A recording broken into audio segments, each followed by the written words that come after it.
শীতকালে কি খেলে স্বাস্থ্য ভালো থাকে ওইটাও কোরআনে আছে না নাই? বিষ্ণু ঈসা ইসলাম মধু খেতে বলেছে। মধু কি খেতে বলেছে? মধু খাবেন। আল্লাহ রাসূল সাল্লাল্লাহু আলাইহি ওয়াসাল্লাম মধু খেতেন। মধুর মধ্যে ফ্রুকটোজ আছে, যেটা স্বাস্থ্যের জন্য খুব ভালো। ফ্রুকটোজ, মধুর মিষ্টি খুব একটা ক্ষতি করে না, যেহেতু এটাতে আছে ফ্রুকটোজ। ফলমূল খাবেন, এটার মিষ্টিটাও ক্ষতি করে না, এর মধ্যে আছে সুক্রোজ। আর যে চিনি খাই এটার মধ্যে আছে গ্লুকোজ। তো গ্লুকোজটারে একটু সরাইয়া সুক্রোজ আর ফ্রুকটোজ খাইতে হবে। মধুর মধ্যে আল্লাহ তাআলা এই ফ্রুকটোজ দিয়ে দিলেন। অনেক সমৃদ্ধ। স্ক্যান্ডিনেভিয়ান কান্ট্রিগুলোতে অনেক শীত, আমাদের আর কি শীত। ওনারা শরীর গরম করার জন্য মদ খায়। কি খায়? মদের পরিবর্তে আল্লাহ আমাদেরকে শরীর গরম রাখার জন্য মধু দিয়ে দিলেন। সুবহানাল্লাহ পড়েন।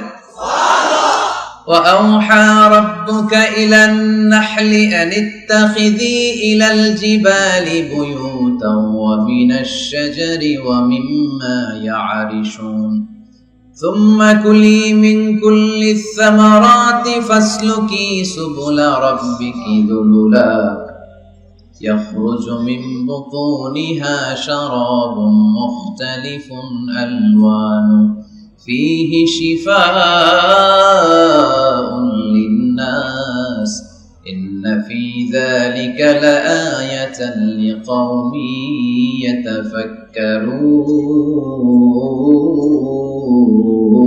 يتفكرون إن في ذلك لآية মৌমাছি আর মধুর মধ্যে আছে নিদর্শন, সাইন, যারা চিন্তা করে তাদের জন্য। আল্লাহ মৌমাছিকে একটা সিক্রেট মেসেজ করেছেন। আমরা মাঝে মাঝে মেসেজ পাঠাই না? যে পাঠায় আর যে রিসিভ করে শুধু তারাই দেখে, অন্যরা মেসেজটা পায়। আল্লাহ বলেছেন ইত্তাখিদি মিনাল জিবালি বুয়ুতা, মৌমাছি পাহাড়ে মৌচাক বানাও, বড় বড় গাছের মগ ডালে বানাও, যেন এলাকার ছেলেরা ঢিল না মারে। ঢিল মারো না তোমরা মৌচাকে। এজন্য আল্লাহ তাআলা মৌমাছিকে সিক্রেট মেসেজ করেছেন, উঁচু জায়গায় বানাও। আর ফ্লাওয়ার নেক্টার, পুষ্পরস সংগ্রহ করো, আশেপাশে যত ফ্লাওয়ার নেক্টার আছে সংগ্রহ করে ওখানে রাখো। মধু এত ভালো কেন? এর কারণ মৌমাছি ফুলের রস, ফলের রস, বনাজি গাছ থেকে রস, ঔষধি গাছ থেকে, হার্বাল গাছ থেকে রস সংগ্রহ করে বিদায় মধুকে এত সমৃদ্ধ করে দিয়েছে কে? এখন মধু শুধু মানুষ খায় না, গায়েও লাগায়। বিউটি কেয়ার, বিউটি পার্লারেও কিন্তু সৌন্দর্য বর্ধনের জন্য এই মধু ইউজ করে। আবার মধুর মধ্যে একটা ন্যাচারাল লিকুইড আছে, এটার নাম প্রপিলিস। এটা হচ্ছে ন্যাচারাল অ্যান্টিসেপটিক। কাটা জায়গায় মধু লাগাই দিলে ঘা তাড়াতাড়ি শুকায় যায়। সুবহানাল্লাহ কইতে পারলেন না? দ্বিতীয় বিশ্বযুদ্ধে তখন তো এত অ্যান্টিসেপটিক মলম আবিষ্কার হয়নি। তো তখন আহত যোদ্ধাদেরকে তাদের ঘা সারাবার জন্য তারা ওই ঘায়ের জায়গায় মধু লাগাই দিত। ন্যাচারাল অ্যান্টিসেপটিক প্রপিলিস, লাগাতে দেরি, ভালো হইতে দেরি। আবার অনেক মুরব্বীদের বাতের ব্যথা আছে না নাই? এই বাতের ব্যথা যে এখানে, ওইখানে যদি মৌমাছি কামড়ায় দেয় ব্যথা ভালো হয়ে যাবে। ইজিপশিয়ান এক ডাক্তারকে দেখলাম, তার রেমিটিক ফিভারে আক্রান্ত যে সমস্ত পেশেন্ট তাদেরকে ডাইকাইনা জামা খুইলা ওইখানে মৌমাছি বসায় দেয়, আর মৌমাছি হুল ঢুকায় দেয়, আর রোগী চিৎকার শুরু করে দেয়। কিছুক্ষণ পরে ব্যথা ভালো হয়ে যায়। তো এরকম অনেক কিছু দিয়ে আল্লাহ মধুকে সংরক্ষণ করেছেন। এবং কোরআনে আল্লাহ তাআলা দুইটা জিনিসকে শিফা বলেছেন। কয়টা জিনিসকে?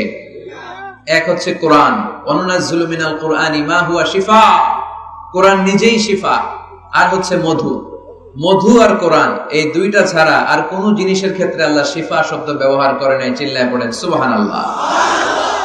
একজন অস্ট্রিয়ান সায়েন্টিস্ট কার্ল বর্নফ্রেশ এই মধুর এবং মৌমাছির এই প্রক্রিয়া প্রসেসিং নিয়ে গবেষণা করে নোবেল প্রাইজ পেয়েছে। সে একটা বই লিখেছে, দ্য ডান্সিং বিজ, কেমন করে মৌমাছির মৌচাক বাঁধে এখানে আর পুষ্পরস সংগ্রহ করতে যায় 5 মাইল 6 মাইল দূরে, আবার রাস্তাটা চিনে ইলেকট্রোম্যাগনেটিক পাওয়ারের মাধ্যমে আবার ওই মৌমাছির ওই মৌচাকে ফিরে আসে। এই বিশাল পথ পাড়ি দিয়ে যে আসে আর যায়, এই মৌমাছির রাস্তাটা চিনাই দিল কে? আসল কারিগরটা কে? আল্লাহ। এবং তিনি গবেষণা করে পেয়েছেন আমাদের পেটের ভেতরে পাকস্থলী একটা, কিন্তু মৌমাছির ভেতরে পাকস্থলী দুইটা। সে মধু সংগ্রহ করে ওইটা এনে মৌচাকে রেখে দেয় না, মধু সংগ্রহ করে ওটা খেয়ে ফেলে। খেয়ে একটা স্পেশাল স্টোমাকের মধ্যে এক ধরনের এনজাইম আছে, পাচক রস দিয়ে এটাকে সমৃদ্ধ করে। তারপর একটা টিউব আছে এটার নিচে, ওই টিউব দিয়ে মৌচাকের বাসার মধ্যে ঢুকায় দিয়ে আসে। আমরা তালুর মধ্যে ফেলি আর জিব্বা দিয়ে খাই, সুবহানাল্লাহ নাই, খাওয়ার পরে আলহামদুলিল্লাহ নাই। আহা, এই যে পুরো প্রক্রিয়াটা, এটা আল্লাহ সিক্রেট মেসেজের মাধ্যমে মৌমাছিকে জানিয়ে দিয়েছে। আর আল্লাহ বলেছে ইত্তাখিদি মিনাল জিবালি বুয়ুতা।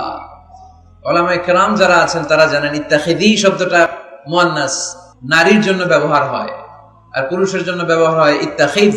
আল্লাহ ইত্তাখিদ ব্যবহার করেননি, আল্লাহ ব্যবহার করেছেন ইত্তাখিদি। তার মানে নারী মৌমাছিকে অর্ডার করেছেন।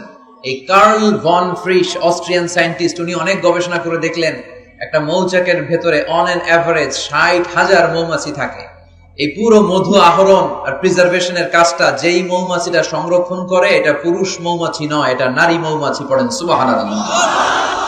তার মানে সায়েন্স যা বলছে সেটার সাথে কোরআনের মিল আছে না নাই? যদি কোনো কিছু অমিল থাকে, সায়েন্সের ওয়েট করতে হবে।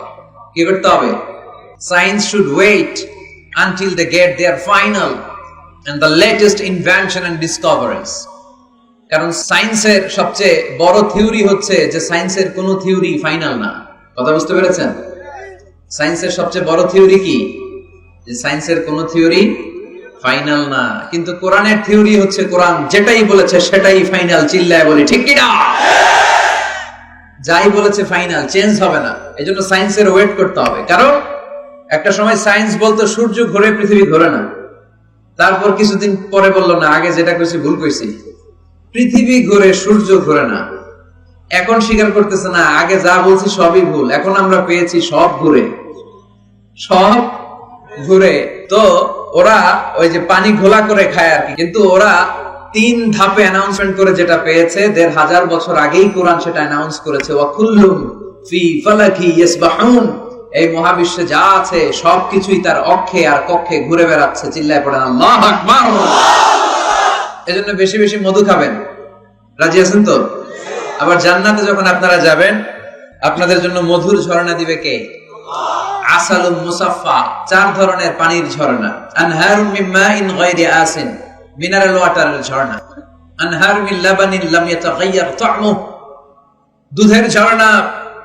আনহারুম মিন খামরিল লাযযাতিল লিশারিবিন, মদের ঝর্ণা। আনহার মিন আসালিন মুসাফফা, ফ্রেশ হানি, মধুর ঝর্ণা। এগুলো জান্নাতীদের জন্য জান্নাতে তৈরি রাখবে কে? আল্লাহ। ওই জান্নাতে আমরা যেতে চাই কি চাই না? আজকে ময়দানে আমরা যেমনি একত্রিত হলাম, আমরা যেন আল্লাহর জান্নাতে এভাবে একত্রিত হতে পারি। আল্লাহ তুমি তৌফিক দান করো। এজন্য শীতকালে, গ্রীষ্মকালে, সকালে বিকালে প্রশংসা চলবে এক মহান সত্তার, এক রাজাধিরাজ, সব রাজার বড় রাজা, মহারাজা। ওই মহারাজার নাম কি? আল্লাহ। আমরা সবসময় আল্লাহর প্রশংসা করবো। লা ইন শাকারতুম লা আযীদান্নাকুম। প্রশংসা করলে বাড়ায় দেয় কে?